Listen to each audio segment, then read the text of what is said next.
Now, the second person that I'm going to talk about um, is Robert Thomas.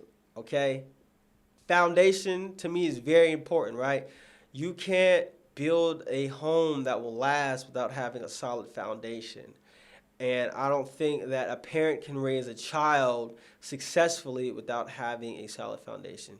Now, sometimes, um, adversity can overcome a lot of the mistakes or a lot of the non-resources that a child has, right? Child doesn't have a father, a mother grows up in grandma's home. Grandma keeps the child in the sport. The player, is excellent at the sport, wants to get grandma out the hood, goes to college, goes to the league, is able to get grandma out the hood. That type of thing happens a lot. And I salute all of y'all out there that's chasing that dream to get your grandma, your grandpa, your mom, your dad out into a better situation. But Rob had a great situation, right? In my eyes. Rob had two loving parents. Rob had an older brother. Older brother was that nigga. Shout out Cliff, okay? Cliff played football. Rob played basketball, okay? Rob's mom was a substitute teacher at Enloe, and the best substitute teacher there was. I always said not all substitute teachers got the respect and love and the admiration from the students, but Miss Thomas did because Miss Thomas ain't playing no games. You feel me? you was you was gonna get in trouble real quick with Miss Thomas, and you wasn't finna talk back because you might have got socked in the jaw by one of her sons. Okay, and so Rob, once again, had a brother who played football. Rob played basketball, you know what I'm saying? Once again, like I said, some people, depending on where they're from, they don't have a choice. They got to represent for where they're from, that hood, that neighborhood. Rob was one of the people that got to choose who he hung out with, got to choose what neighborhood he could move in and out of because he played sports. And I think that's very important for y'all who doing what y'all doing. When y'all see somebody playing a sport and they're good, you gotta protect them, because they representing for us, right? Regardless of the hood, they represent for us. And once again, having an older brother like Rob had allowed him to stay out of trouble. Because as an older sibling, a lot of times our younger siblings can adapt some of the traits that we have or do some of the things we do. And sometimes the things that we do aren't always positive. And so Cliff was positive. But even if he wasn't, I believe Cliff was the type of older sibling to tell his brother, go home. You can't be here. Don't do that. Things like that. And I think those little differences can help pave the way for our younger siblings and younger generation to be successful versus telling them, yeah, go ahead, hit that. Go ahead, fight that person. Spin a block on that person. They're just kids. They don't know nothing. We know more. And so as individuals who know more, we need to be able to guide them correctly. And so Rob was guided correctly through his mom, through his dad, and through his brother. And then when we were growing up, dancing was the way to get the girl. I don't know how it is now, but dancing was definitely the way to get the girl. Maybe it still is. But Rob could jerk. Rob was hard. He was hard at everything. You feel me? And he lived a 15-minute walk from school, so he knew his dad was working. He knew where his brother was, and he knew where his mother was. And so at any time, if he wanted to go to the crib for something, we could go to the crib. Miss Thomas, if you're watching this, I love you. Thank you for everything you did for me when I was at your crib. We did not go skip school all the time, okay?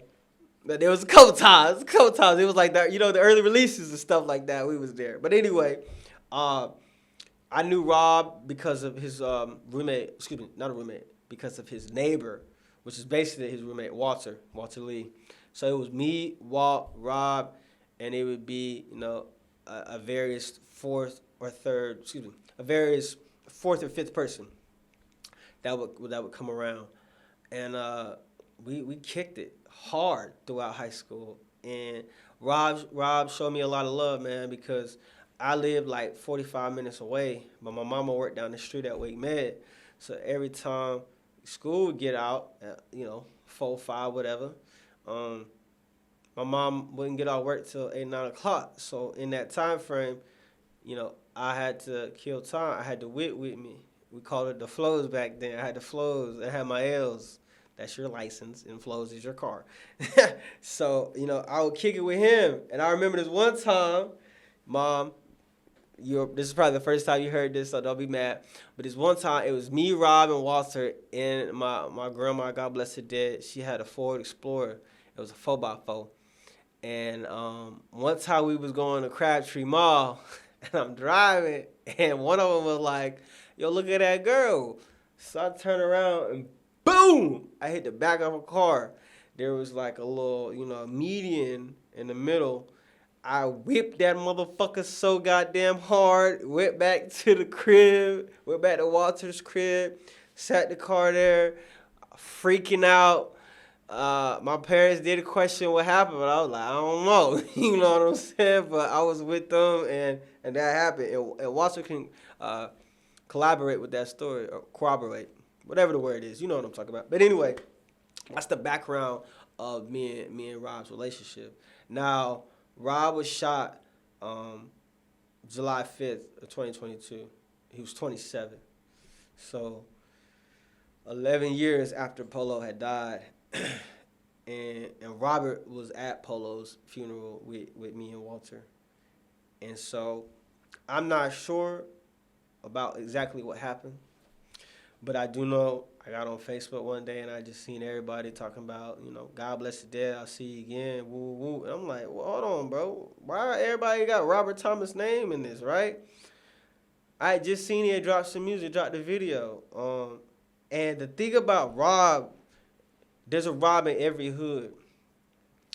Rob was literally the most charismatic, nicest person, never had beef with really nobody unless he had stole your girl, right?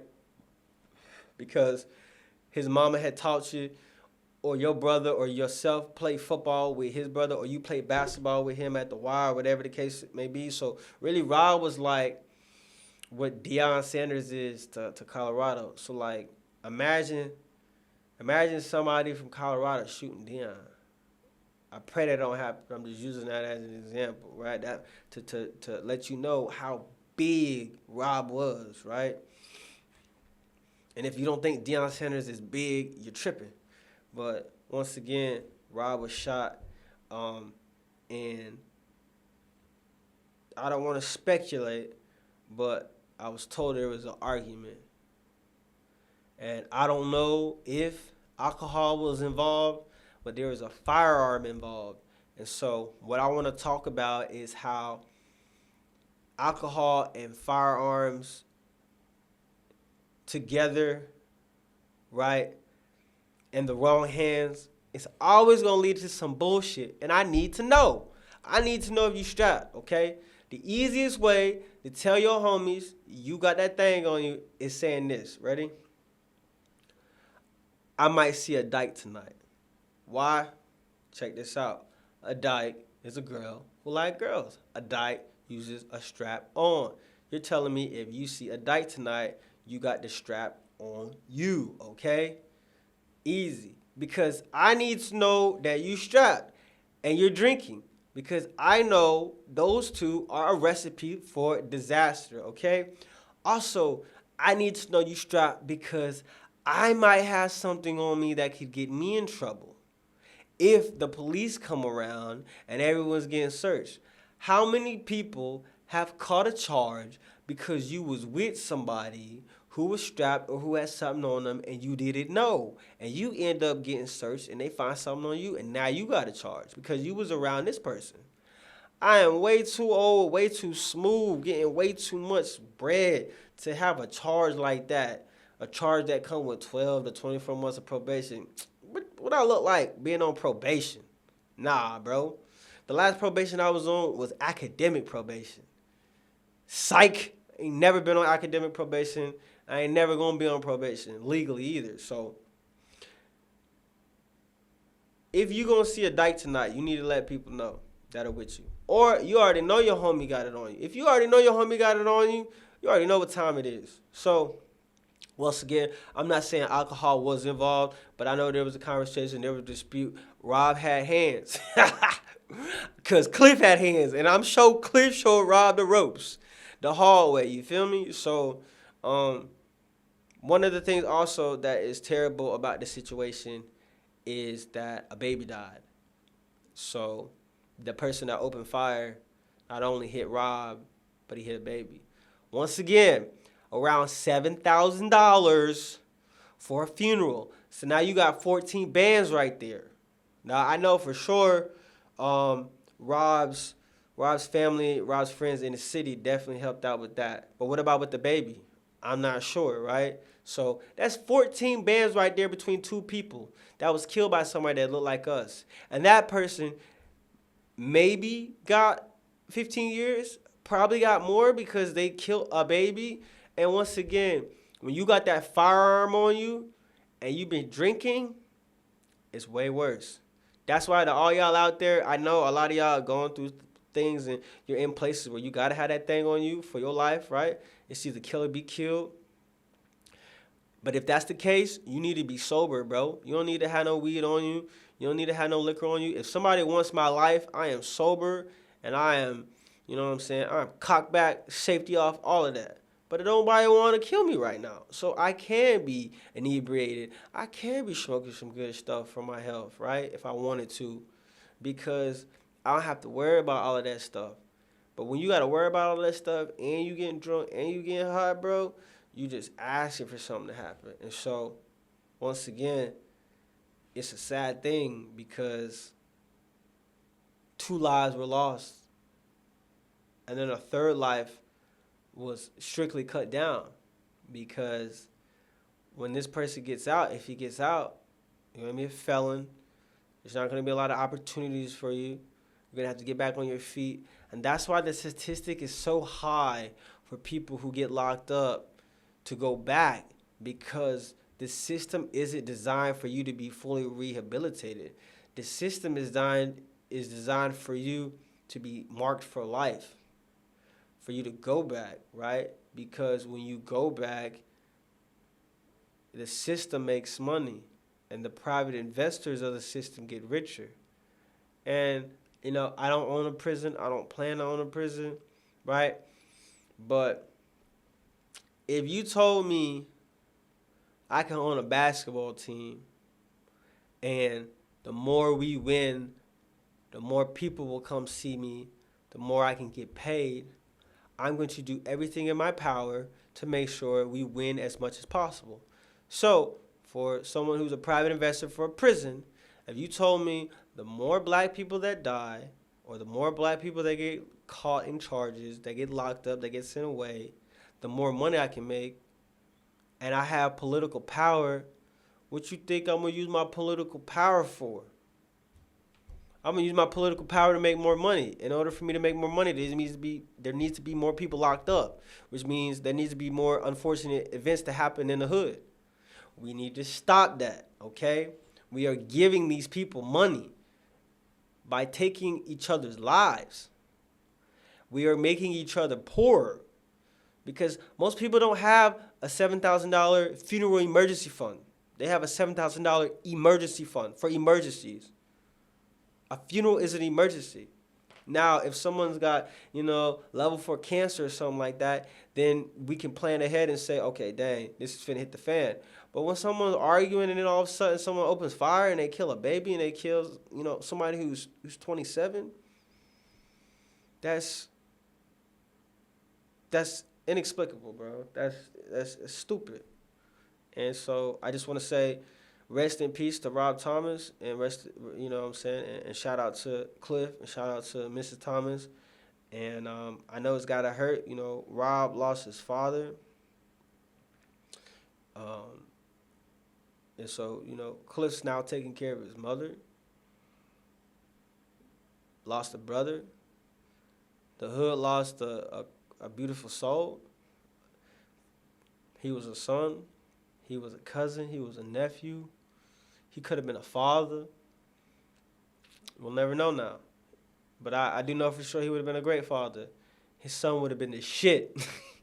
That boy would have been getting all the girls, bruh. Oh God. So, long live Rob, Hot Rob, and I know I'm not the only person that has lost somebody like Polo and has lost somebody like Rob.